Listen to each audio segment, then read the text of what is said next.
Every orc gun looks like it was built in a junkyard by a toddler with anger issues. And honestly, that's not far from the truth. But here's the thing, every single one of these weapons actually works. And the reason why is one of the most fascinating details in all of Warhammer 40k. Today, I'm breaking down every major gun in the orc arsenal, from the simplest sidearm to weapons that defy the laws of physics, starting with the one every orc boy carries on his hip, Slugga. The Slugga is the most common weapon in the entire orc arsenal, and it looks like someone glued a trigger to a pipe bomb. That's basically what it is, salvaged Imperial hardware, stolen Xenos components, crude metal plating hammered together by a mech boy who learned gunsmithing through violence and vibes. The ammunition is often irregular scrap metal that has zero business flying in a straight line, and yet it fires. Every single time. Here's where it gets interesting. The Slugga has a standardized effective range of about 12 inches. Not because orc engineers sat down and calculated optimal barrel length and muzzle velocity. No,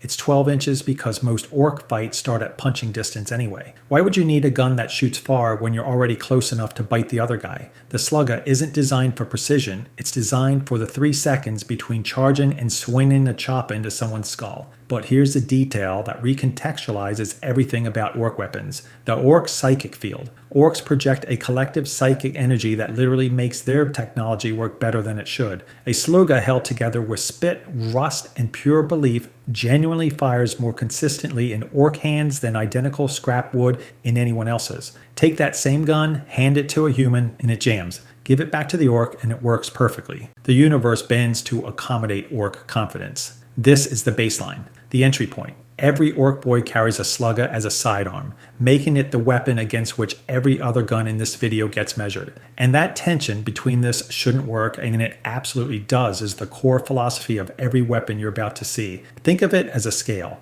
The Slugga sits at the bottom, crude but functional. But the further we go, the more insane, the more impossible, and the more devastating these weapons get. And the next one on the list, it makes the Slugga look like a professional firearm. Grot Blasta. Let's talk about the single most pathetic firearm in the entire Warhammer 40k universe. And I mean that as a compliment. The Grot Blasta is what happens when a mech boy looks at a pile of components already rejected from orc weapons. The stuff too small, too corroded, too broken for guns that are themselves barely functional, and thinks, yeah, I can make something out of this. It's a weapon built from the scraps of scraps. The garbage that garbage threw away. And somehow it works. Barely. We're talking about an effective range of 8 inches. 8. For context, that's close enough that you could almost just throw the gun at someone and achieve similar results. Damage output is minimal by every measurable standard. Single wounds, glancing hits, against light targets. This thing struggles to kill things that don't want to live. But here's the thing.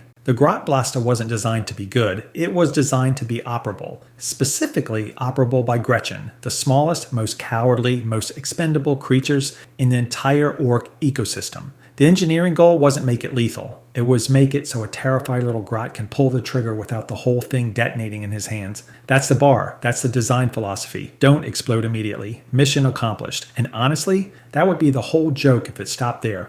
Funny little garbage gun for funny little garbage creatures. Everybody laughs, we move on. But here's where it gets unsettling. Grots firing Blastus in large numbers can actually threaten individual space marines, not because the weapon does anything impressive. It doesn't. But because Grots have literally nothing to lose, they will advance without hesitation, wave after wave, pulling triggers on their little junk pistols. And eventually the math catches up. One wound here, one glancing hit there. Multiply that by 100 bodies and suddenly you have a problem. Competitive players have been saying this for years. The Grot Blasta is irrelevant. Nobody cares about the gun. The bodies holding it are the point. Cost efficiency in horde lists makes this weapon systematically underestimated because you're not paying for firepower. You're paying for warm bodies that happen to shoot. There's something genuinely disturbing about a weapon so bad that its entire tactical value comes from the willingness of its user to die in massive numbers. Suicidal bravery plus infinite bodies turns even a joke into a body count. But if you think a weapon built from rejected scraps is peak orc engineering, wait until you see what they do when they actually try to build something proper. Shooter. The Shooter is the most normal gun in the entire orc arsenal, and that's exactly why it matters. See, every faction in Warhammer 40k has that one weapon that defines their infantry. Space Marines have the bolt gun. Imperial Guard has the laser gun. For orcs, it's the Shooter, and it has been since 2nd edition back in 1993. This is the gun that tells you everything you need to know about how orcs think about engineering. Not the crazy stuff, not the experimental mechboy nightmares, just the baseline, the default, the thing every orc boy grabs when it's time to go to work. And here's the thing, the Shooter isn't built, it's assembled from whatever happens to be lying around. Imperial Guard lasgun parts, Tau pulse rifle components, chunks of derelict manufacturing stations, old piping, scrap metal, and sheer stubbornness. A mech boy takes all of that, smashes it together with a hammer, welds it with something that might be a welding tool or might be a burner set to low, and the result is a fully automatic firearm with an 18-inch effective range. That's mid-range for basic infantry. That's a genuine step up from the slugger's close quarters chaos. That's a real weapon. But here's where it gets fun. The Shooter can technically fire in single shots or full automatic bursts. Technically. In practice, every orc alive chooses full auto every single time. Accuracy penalties? Irrelevant. Wasted ammunition? The concept doesn't exist. The core orc philosophy is beautifully simple. More bullets leaving the gun is always the correct tactical decision.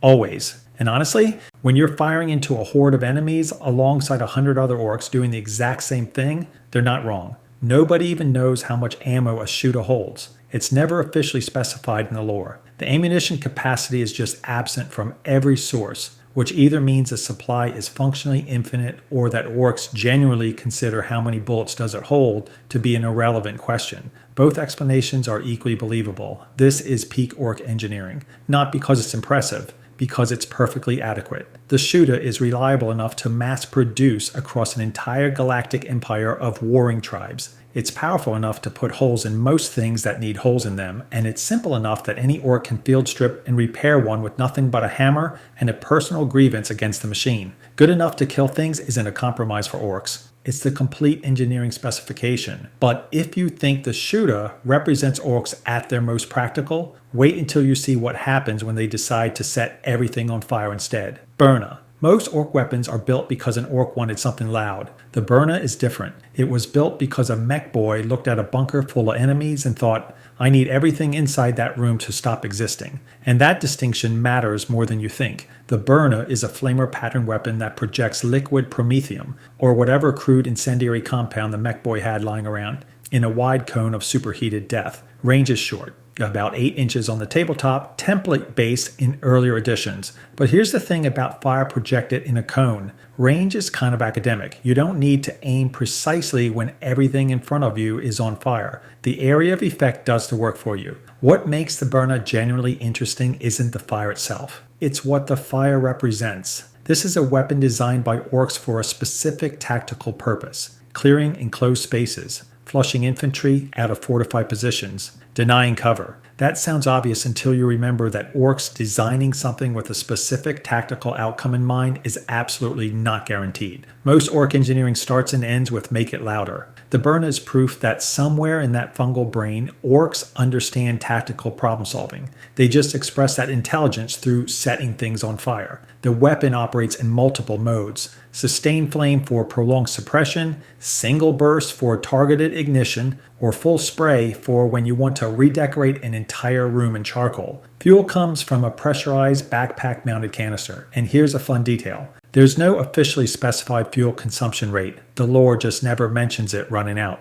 Functionally unlimited fire. Let that sink in. But the real mechanical advantage is how it kills. The burner doesn't penetrate armor, it burns through it. That's a meaningful distinction in a universe where practically everything is wearing ceramite or carapace plating. You don't need to find a weak point when you can just melt the entire surface until whatever's underneath cooks alive. And yet, the most effective thing about the burner isn't the combustion, it's the fear. In the lore, burners are described as weapons of psychological terror first and actual damage dealers second. The visual spectacle of a wall of flame, the heat, the screaming, the smell, it causes panic in enemy soldiers completely disproportionate to the actual casualties. Disciplined troops can hold under bolter fire. Watching the soldier next to you burn alive while you feel your own skin blistering, that breaks people, especially less disciplined forces. Cultists, conscripts, militia, they run before the fire even reaches them. The burner is orc intelligence expressed in its purest form.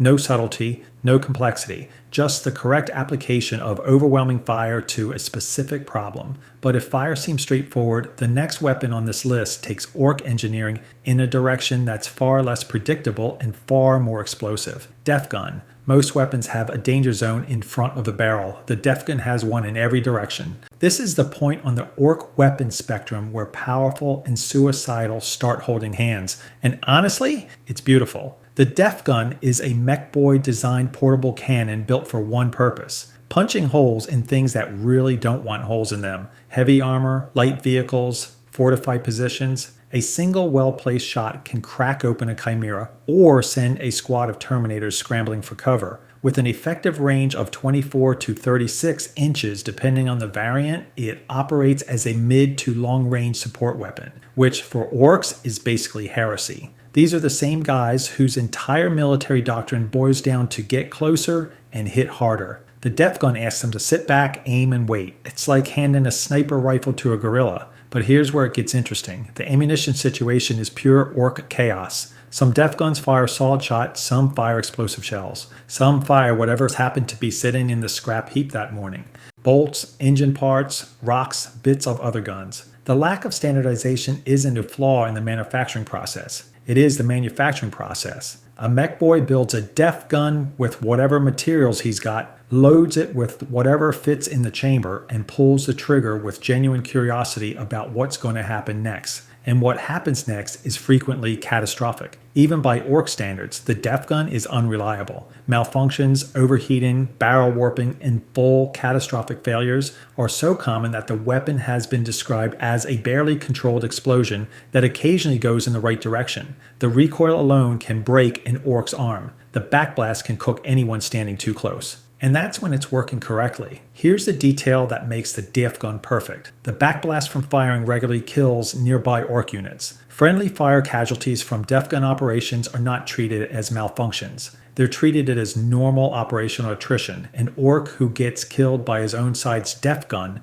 wasn't tough enough to deserve a different fate. That's not a joke. That's actual orc military philosophy. The weapon is a filter. If you survive standing next to a firing def gun, you've earned your place in the warband. If you don't, nobody's writing a report about it. This is exactly why the competitive community and the narrative community have completely opposite opinions on the thing. Competitive players look at the def gun and see inefficiency. The points cost versus the damage output versus the self-inflicted casualties just doesn't math out. But narrative players, they love it precisely because it's as dangerous to the orc firing it as to the target downrange. It's the most orc weapon imaginable. Maximum violence, zero safety margins, and a body count that includes your own guys as a feature. But if the def gun is chaotic, at least it's pointing in roughly the right direction. The rocket launcher doesn't even promise that much. Rocket launcher. After everything we've covered so far, the rocket launcher might be the strangest orc weapon of all. Not because it's weird, because it isn't. Let me explain. Every other weapon in the orc arsenal operates on some level of insanity. Def guns fire whatever scrap is lying around. Burners turn promethium into a wall of indiscriminate fire. Shooters work partly because orcs believe they should. But the rocket launcher, it's a tube. You put an explosive in the tube. You point the tube at something you don't like. You launch the explosive. That's it. That's the whole design philosophy. And honestly, it's almost unsettling how normal that is for a species that treats engineering like a contact sport. The basics are straightforward. Effective range sits between 24 and 36 inches depending on the variant, classified as either a heavy or specialist weapon. It fires self-propelled explosive projectiles at armored targets. One orc, one launcher, one very bad day for whatever's on the receiving end. This is one of the very few orc weapons that actually approximates conventional military logic. A Space Marine Devastator squad would look at a rocket launcher and think, okay, I understand what that's supposed to do. They'd never say that about a def gun, but here's the thing. It's still an orc weapon. The accuracy is described as enthusiastically unreliable, which is the most polite way anyone has ever said it goes wherever it wants. Orc engineering limitations mean the rockets wobble, drift, spiral, and occasionally loop back around in ways that would make an Imperial Guardsman cry.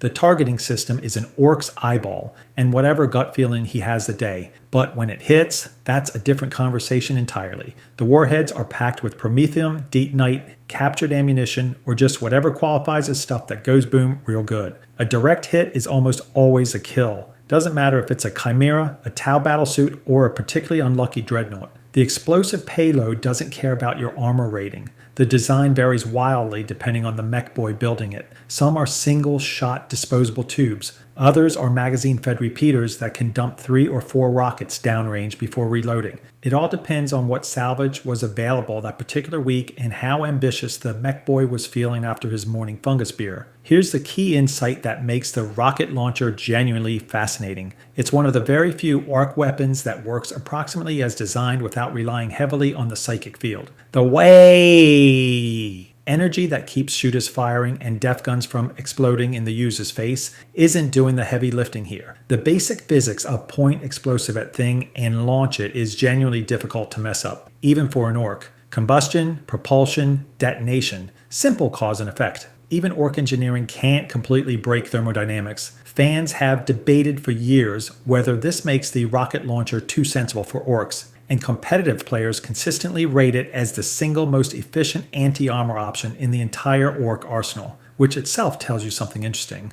When orc engineering actually tries to be deliberate, when it follows basic physics instead of fighting against them, it produces something genuinely effective. And that raises an obvious question. If this is what happens when mech boys play it safe, what happens when they stop being sensible and start getting truly creative? Custom shock attack. Gun, every weapon we've covered so far has at least tried to follow a basic principle. You point it at something, you pull the trigger, and something destructive comes out the front end. The custom shock attack gun looked at that entire concept and said, what if we didn't do any of that reliably? This is the mech boy's masterpiece. And I mean that in the most unhinged way possible. The custom shock attack gun is an experimental weapon that tears open a narrow force field tunnel through the warp itself, sending live ammunition through that nightmare dimension to emerge directly inside the enemy target. Its effective range sits somewhere between 12 and 18 inches, depending on which edition of the rules you're looking at. But honestly, consistency of range is the absolute least of this weapon's reliability concerns,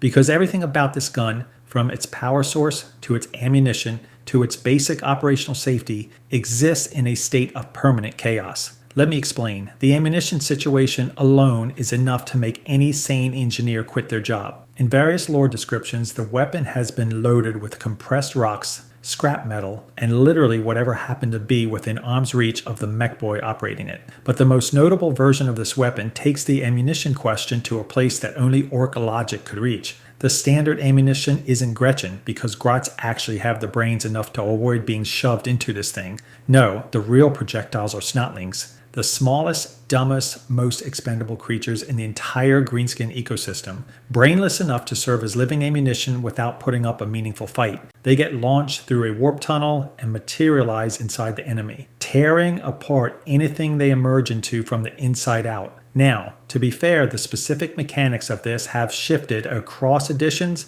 and aren't universally treated the same way in every rulebook. But the snotling through the warp interpretation is by far the most iconic, and honestly, it's the one that makes the most sense if you've been paying attention to how orcs think. They had a weapon that needed ammunition. They had snotlings standing around being useless. Problem solved. The damage output of this thing in the actual tabletop game varies so dramatically between editions that it's almost funny. One edition it's devastating. The next it's barely functional. The next it's somewhere in between. You could argue this is an accurate simulation of the weapon's inherent instability. You could also argue that the design team was exactly as uncertain about what this weapon should do as the mech boys who build it. Either way, you never know what you're getting when you fire one, but here's where it gets genuinely dangerous for everyone involved. Catastrophic misfires aren't just possible with the custom shock attack gun, they're expected. This weapon can target friendly units instead of enemies. It can hit random targets across the battlefield that nobody was aiming at, and occasionally it targets the operator himself. The mech boy pulls the trigger and the weapon just decides that the most interesting target is the guy holding it.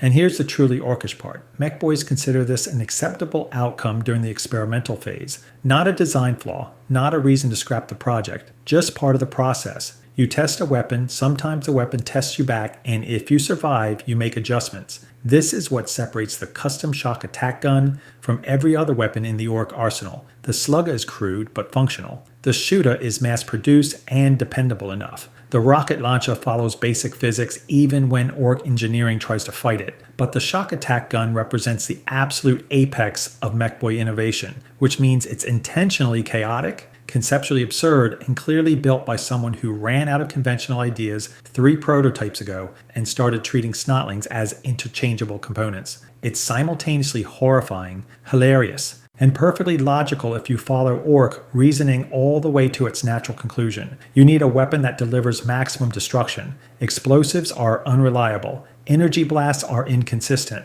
But a furious snotling ripped through the warp and materializing inside someone's ribcage, that's guaranteed to ruin somebody's day. The fact that the warp tunnel might collapse and send those snotlings somewhere catastrophically wrong is just a minor engineering detail to work out later. The custom shock attack gun doesn't just challenge the reliability of Ork weaponry, it challenges the definition of the word weapon entirely. And yet, somehow, it's not the most reality-defying thing in the Ork arsenal. Because the final entry on this list doesn't even use conventional engineering at all. Weird Boy Psychic Force Weapon. Every other weapon on this list follows some version of the same logic. You build a thing, you load a thing, you point it at something, and physics does the rest. Badly, sure. Dangerously, absolutely. But physics is still doing the heavy lifting. The Weird Boy Psychic Force Weapon throws that entire concept in the garbage and lights it on fire. With its mind, here's how it works. It doesn't. Not in any way you'd recognize as engineering. A Weird Boy is an Ork psyker, a greenskin born with the unfortunate ability to channel the collective psychic energy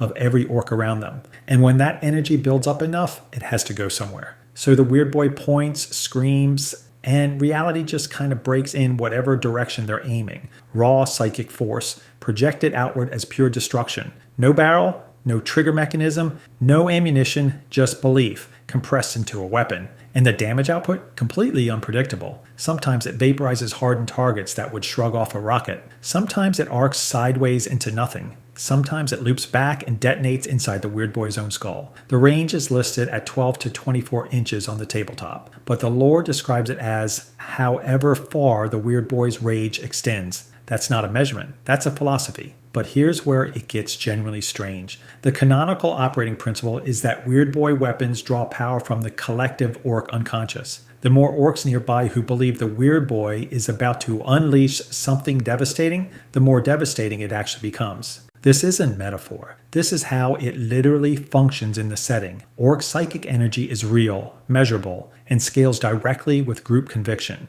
A Weird Boy standing alone might fizzle out. A Weird Boy standing in front of a full "wow" surrounded by thousands of screaming greenskins who all absolutely know he's about to melt something, that Weird Boy becomes a living artillery piece powered by faith. The malfunctions are legendary. Psychic backlash can knock a Weird Boy unconscious, kill them outright, or cause their focus to collapse entirely, spraying uncontrolled energy in every direction. The weapon is generally as dangerous to its operator as to any enemy on the field. Using one is less like firing a gun and more like trying to ride a lightning bolt and hoping it goes where you want. Now, fans have debated for years whether this even qualifies as a weapon or whether it's just a psychic ability with extra steps. And honestly, the official sources don't help. Codex descriptions across different editions have shifted from treating it as random destruction to shaped psychic power and back again. White Dwarf articles sometimes contradict the Codex entries from the same year. The classification is genuinely inconsistent.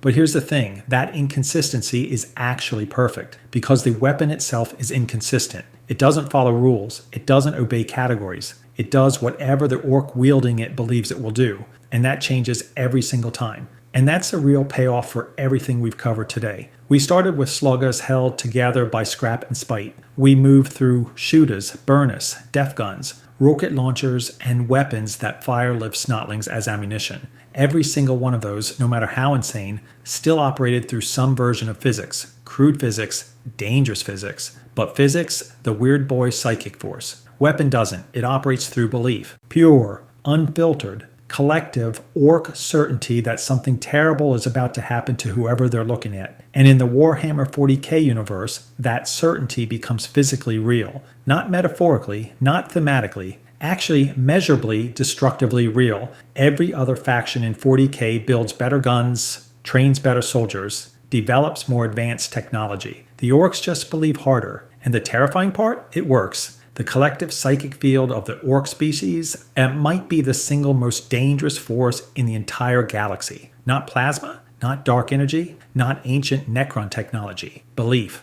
Raw, stupid, unshakable belief projected outward as a weapon of mass destruction, and the orcs have absolutely no idea they're doing it. If you enjoyed this video and want to see more, click the video on the screen now.